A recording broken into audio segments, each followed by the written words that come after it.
Pinoy hiker na sawisa sa tinaguriang death zone ng Mount Everest. Pero bago ang lahat, kung ikaw ay bago sa aking channel, huwag kalimutan na mag-subscribe at i-click ang notification bell for more trending news. Isang nakakalungkot na balita nga po para sa mga Pilipino at hiking community sa Pilipinas. Ito ay matapos bawian ng buhay ang ating kababayan na si Engineer PJ Santiago matapos nitong subukan na akyatin ang tuktok ng Mount Everest. Ayon sa balita ng The Himalayan, ang Pinoy hiker ang unang naitalang namatay nitong season. Binawian ng buhay si Philip sa Camp 4 habang naghahanda para sa summit push sa Mount Everest. Bahagi si Philip ng Mountaineering Association of Krishnanagar, Snowy Everest Expedition 2025. Ang iba pang mga miyembro ng koponan ay patungo sa summit. Inaalam pa ang dahilan ng kanyang pagkamatay. Ang mga pagsisikap ay isinasagawa upang dalhin ang kanyang katawan sa base camp. Sa Facebook page ni Emil Sumangil, ibinahagi niya ang paghahanda ni Philip para sa kanyang Mount Everest Expedition. Bago ang kanyang pagkasawi ay nauna na nitong sinubukan na akyatin ang Mount Amadablam na nasa tabi ng Mount Everest. 2 araw ang makalipas, tumulak naman ito patungong Nepal para akyatin naman ang Mount Everest.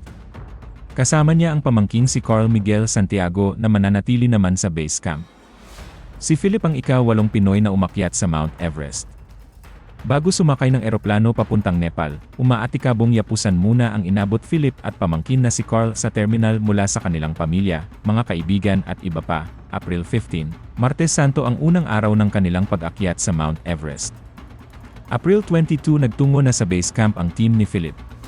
Pinasilip din ni Emil ang kalagayan sa base camp ng bundok.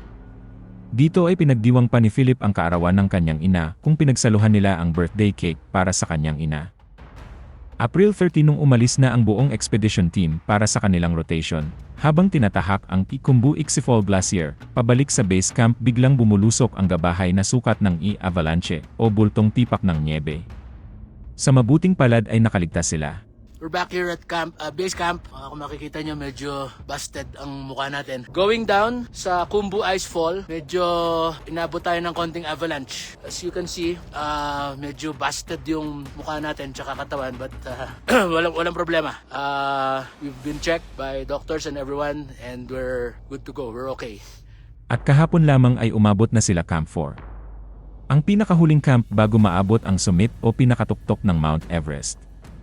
Ngunit sa kasamaang palad ay hindi na siya umabot. Ang Camp 4 sa Mount Everest, na kilala rin bilang South Col, ay matatagpuan sa isang elevation na humigit kumulang 7,925 meters o 26,000 feet. Ito ang panghuling kampo bago tangkaing maabot ng mga umaakyat ang tuktok. Ang lokasyong ito ay madalas na tinutukoy bilang death zone dahil sa sobrang manipis na hangin at malupit na mga kondisyon. Ang mga climber ay karaniwang nananatili lamang saglit sa Camp 4 upang magpahinga at maghanda para sa kanilang pagtulak sa summit.